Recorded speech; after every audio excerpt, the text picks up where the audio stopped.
সাপ্তাহিক বাজারের দিন বাজার গুছিয়ে রান্নাবাড়া করা কিন্তু অনেক বেশ একটা টেনশনের ব্যাপার। মানে কি রান্না করব না করব, সেদিন যেহেতু অনেক বাজার নিয়ে আসে, কোনটা আগে রান্না করতে হবে কোনটা পরে রান্না করতে হবে, এসব অনেক কিছুই কিন্তু চিন্তা ভাবনা করেই রান্না করতে হয়। আসসালামু আলাইকুম, কেমন আছেন আপনারা সবাই? আশা করছি আপনারা সবাই খুব ভালো আছেন। আলহামদুলিল্লাহ, আমরাও না বেশ আছি।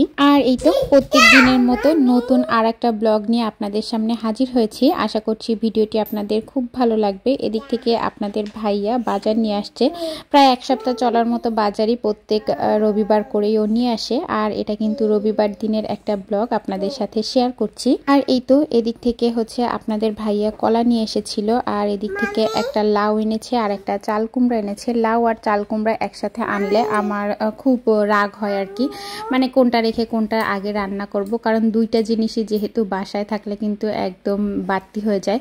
তো এই কারণেই আর কি আমার খুব বেশি রাগ হয়। আর আজকের বাজার দেখে একদম আমার মাথা গরম হয়ে গিয়েছে, গরম বলতে চোখ একদম আমার মাথার উপরে উঠে গিয়েছে, এরকম একটা ব্যাপার। কেন কি জন্য আপনাদেরকে বলছি, তার আগে দেখিয়ে দিই যে কি কি বাজার এনেছিল। এই তো বাসার আলু একদমই শেষ হয়ে গিয়েছিল, তো আলু নিয়ে এসেছিল, আর এই যে পেঁয়াজ নিয়ে এসেছিল। আর এবার এই তো এরকম ছোট ছোট পেঁয়াজগুলো নিয়ে এসেছে। আর দেখা যায় কি আপনাদের ভাইয়া কিন্তু এই যে সচরাচর এরকম ছোট পেঁয়াজ, এত ছোট পেঁয়াজ এখানে পাওয়া যায় খুব কম, বেশিরভাগই আর কি বড় সাইজের পেঁয়াজগুলো নিয়ে পাওয়া যায়। তো এবার যেহেতু ছোট সাইজের পেঁয়াজগুলো পেয়েছে, তো সেগুলো নিয়ে এসেছে।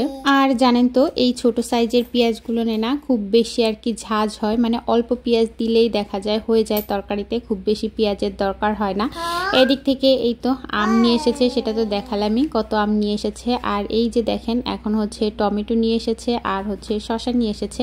বেশ কিছুদিন ওই যে এক ভাবিরা টমেটো দিয়েছিল, তো সেগুলো নিয়ে খেয়েছি। আর এখন এই যে আবার টমেটো কেনার পালা চলে এসেছে, কারণ আমার বাসায় এই যে গরমের সময় দেখা যায় প্রায় প্রত্যেক দিনই টমেটো সালাদ করে দেওয়া লাগে আপনাদের ভাইয়াকে।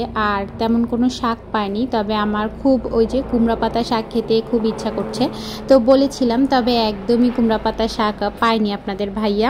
দুটো বাজারে গেল, তো কোনো বাজারেই পায়নি, বললো সব বাজারেই তো কলমি শাক আর হচ্ছে পাট শাক উঠেছে।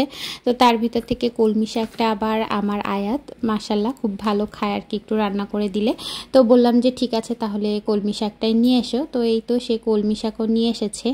আর এদিক থেকে এই যে এই বাটিটাতে আমি হচ্ছে বাদাম ভিজিয়ে রেখেছিলাম, মানে রাত্রে প্রত্যেক দিন রাতে করে আমি হচ্ছে বাদাম কাঠবাদাম ভিজিয়ে রাখি। সকালবেলা হলে আপনাদের ভাইয়া আমি আর জিসান আমরা হচ্ছে তিনজন খেয়ে নিই। তো সেটাই আর কি ভিজিয়ে রাখার পরে কেমন একটা যেন দাগ হয়ে গিয়েছিল, তো সেটা এত পরিমাণের আর কি তোলার চেষ্টা করছিলাম, বাট তুলে উঠতে পারিনি, মানে উঠতেই ছিলই না, কেন বুঝলাম না। তো এই তো এদিক থেকে বাটিটা ধুয়ে আমি হচ্ছে রেখে দিয়েছি। আর সকালের যে আর কি খাবার দাবারের যে টেনশনটা থাকে প্রত্যেক দিন সকালেই, তো সেই খাবার দাবারের টেনশন আজকে আর নেই, কারণ খাবার দাবার আর কি খেয়ে নিয়েছি সকাল সকাল করে। আর যেহেতু এই যে বাজারের দিন করে আসলে আমি হচ্ছে সকাল সকালই মানে বাসায় আগের দিন একটু বেশি করে তরকারি রান্না করে রাখি, সেটাই থাকে, সেটা দিয়ে আর কি খেয়ে নিই। কারণ বাজার আনলে যেহেতু সেগুলো গুছিয়ে রাখতে হয়, তারপরে আবার রান্না বাড়া করতে হয়, কারণ ওই দিন তো দেখা যায় আপনাদের ভাইয়ের বাজার থেকে আসতে আসতেই বেশ অনেকটা দেরি হয়ে যায়। তো এই কারণেই আর কি ওই দিন সকালে আমি আর তেমন কোনো ঝামেলা রাখি না, আগের দিনের দেখা যায় ভাত তরি তরকারি যা থাকে সেটা দিয়ে আমরা খাবারটা খেয়ে নিই। আমার প্রিয় আপু ভাইদেরকে একটা পুরনো কথা স্মরণ করিয়ে দিই। আমার প্রিয় আপু ভাইয়েরা, আপনারা যারা আমার ভিডিওটা দেখা শুরু করেছেন কিন্তু একটা লাইক দিতে ভুলে গিয়েছেন, প্লিজ আপনারা একটা লাইক দিয়ে ভিডিওটা দেখা শুরু করবেন। আপনার একটা লাইক হয়তো বা আপনার কোনো ক্ষতি হবে না, তবে আমার অনেক বড় একটা উপকার হবে। আপনার একটা লাইকই কিন্তু পারে আমার ভিডিওটাকে অনেক অনেক মানুষের কাছে পৌঁছে দিতে। যদি ভালো লেগে থাকে তাহলে কিন্তু লাইক দিতে ভুলবেন না। আর হ্যাঁ, এই ধরনের ভিডিও যদি আপনাদের ভালো লেগে থাকে, আমি আমার চ্যানেলে নিত্যদিনের যে লাইফস্টাইল ভিডিও সেগুলো নিয়ে শেয়ার করে থাকি। এই ধরনের ভিডিও যদি ভালো লাগে তাহলে কিন্তু আমার চ্যানেলটার সাথেই থেকে যেতে পারেন খুব বেশি ভালোবেসে। ওদিক থেকে আমি আপনাদের ভাইয়াকে বারবারই জিজ্ঞেস করছিলাম যে কি রান্না করব, কোনটা সে খেতে চায়, কারণ যেহেতু ছুটির একটা দিন সেহেতু আমি চেষ্টা করি তার আর কি মন মতোই রান্না করতে, আর কি সে যেটা খেতে চায় সেটাই আমি রান্না করে দেওয়ার চেষ্টা করি। তো সে বলল যে চাল কুমড়াই রান্না করো, না হলে দেখা যাবে আবার বাসায় থেকে বাড়তি হয়ে যাবে, পরবর্তীতে দেখা যাবে খেতে আর ভালো লাগবে না। আর চাল কুমড়াটা খুব বেশি বাড়তি হয়ে গেলে না কেমন যেন একটু টকটকও লাগে, মানে আমার কাছে খেতে একদমই ভালো লাগে না। তো এই চাল কুমড়াটাও দেখলাম আর কি খুব বেশি যে ভালো হয়েছে তা না, একটু কেমন কেমন যেন ছিল। তো যাই হোক, এই কারণেই হচ্ছে বেছে কুটে যে চিন্তা ভাবনা ভাবনাও করলাম যে হ্যাঁ আজকে এটা রান্না করে ফেলি। তো একদম কিছুটা রান্না করব হচ্ছে মাছ দিয়ে, আর কিছুটা রান্না করব হচ্ছে ভাজি করব। চাল কুমড়া ভাজিটা আবার আমার বাসার সবাই খেতে অনেক বেশি পছন্দ করে। আর এই তো এদিক থেকে আমি হচ্ছে ভয়েস ওভার দিচ্ছিলাম, আর ওদিক থেকে আমার আয়াত পাখি হচ্ছে এরকম কথা বলছিল। আপনারা প্লিজ একটু ক্ষমা সুন্দর দৃষ্টি দিয়ে দেখবেন, কারণ ছোট বাচ্চা নিয়ে যেহেতু কাজ করি সেহেতু কিছুই করার নেই, এগুলো সহ্য করেই আর কি কাজ করতে হয়। আপনাদের যাদের যাদের ভালো না লাগে তাদেরকে আর কি বলবো, আর যাদের ছোট বাচ্চা কাচ্চা আছে তারা তো অবশ্যই বুঝবেন যে ছোট বাচ্চা নিয়ে কাজ করাটা কত একটা মানে কষ্টের ব্যাপার। তারপরও কাজ করে যাচ্ছি, কাজ করতে খুব বেশি ভালো লাগে। জানি না কত দূর কি করতে পারবো, কত দূর যেতে পারবো, তারপরও চেষ্টা তো চালিয়ে যাচ্ছি। আর এই তো এখন এদিক থেকে চাল কুমড়া মাছ দিয়ে যেটা রান্না করব সেটা তো আর কি কেটে রেখে দিয়েছি। তার ভিতরে ভাবছি এক পিস আলুও দিব আর কি, কারণ আলুটা দিলে আমার আয়াতকে খাওয়াতে অনেক বেশি সুবিধা হয়। আয়াত আবার একটু ওই যে আলু দিয়ে যদি একটু তরকারি দিয়ে মেখে দেই তাহলে মাশাল্লাহ ও খুব সুন্দরভাবে খেয়ে নেবে। আর এই তো এখন এদিক থেকে আমি চাল কুমড়াগুলো কেটে নিচ্ছি। আর জানেন তো সব সময় চাল কুমড়াটা আমি একটু ভাপ দিয়ে রান্না করি। অনেকে হয়তো বলতে পারেন যে ভাপ দিয়ে রান্না করলে পুষ্টিগুণ চলে যায়, আমিও জানি, তবে আমার কেন যেন ওই যে গন্ধটা আর কি সহ্য হয় না। চাল কুমড়া মূলা বলেন এই সব কিছুরই আর কি। তো কিছু কিছু জিনিস আছে যেগুলো আমি একদমই সহ্য করতে পারি না। তবে আজকে একদমই ভাপ দিয়ে রান্না করিনি। আর আজকে দুপুরে আমি হচ্ছে এই তো চাল কুমড়া ভাজি আর রান্না কোনোটাই কিন্তু খাইনি। আম ছিল বাসায়, তো আম মুড়ি খেয়ে নিয়েছি। আর এই তো যতদিন আম আছে ততদিন পারলে আমি 3 বেলাই আম মুড়ি খাই আর কি, এরকম মানে আমার এত বেশি পছন্দ। তো এই কারণেই দুপুরে আজকে আর খাওয়া হয়নি। আর বিকালের দিকে একটা বাসায় দাওয়াত ছিল, এক ভাবির বাসা আর কি, তো সেই বাসায় গিয়েছিলাম। এ কারণে আর বাসার রান্নাবান্না কিছুই খাওয়া হয়নি। ওই আপনাদের ভাইয়া এসে যা খেয়েছে। আমি আবার আপনাদের ভাইয়াকে জিজ্ঞেস করছিলাম যে এই যে চাল কুমড়া খেলে চাল কুমড়া থেকে কি কোনো গন্ধ পেলে বা কিছু, তো সে আবার বলছিল যে না অনেক ভালো হয়েছে, কোনো গন্ধ টন্ধ কিছু তো পাইনি। তো আমি আর তাকে বলিনি যে এটা হচ্ছে আমার মনের গন্ধ, আর কিছুই না। যাই হোক, এরপর এই তো এদিক থেকে চাল কুমড়া ভাজিটা চড়াবো। তো চুলায় হচ্ছে এই যে একটা ফ্রাই প্যান বসিয়ে দিলাম। আমার এই ফ্রাই প্যানটা বেশ অনেক দিন হয়ে গিয়েছে, কিনবো ভাবছি, তবে কবে যে কিনবো সেটা বলতে পারি না। আসলে একটা জিনিস চাইলেই তো আর কেনা যায় না। আর এই তো চাল কুমড়া ভাজিটা আমি হচ্ছে কালো জিরে ফোড়ন দিয়ে করব। কালো জিরা দিলে না ভাজির ভিতরে অনেক সুন্দর একটা ঘ্রাণ আসে, খেতে বেশ ভালো লাগে। আপনারা যারা করে না খেয়েছেন তারা একবার ট্রাই করে দেখতে পারেন, কিন্তু অনেক ভালো আসে। তো এরপরে হচ্ছে পেঁয়াজ আর মরিচ দিয়ে খুব সুন্দরভাবে হালকা একটু ভাজা ভাজা করে নিলাম। আর তারপর হচ্ছে কেটে ধুয়ে রাখা চাল কুমড়াগুলো দিয়ে দিলাম।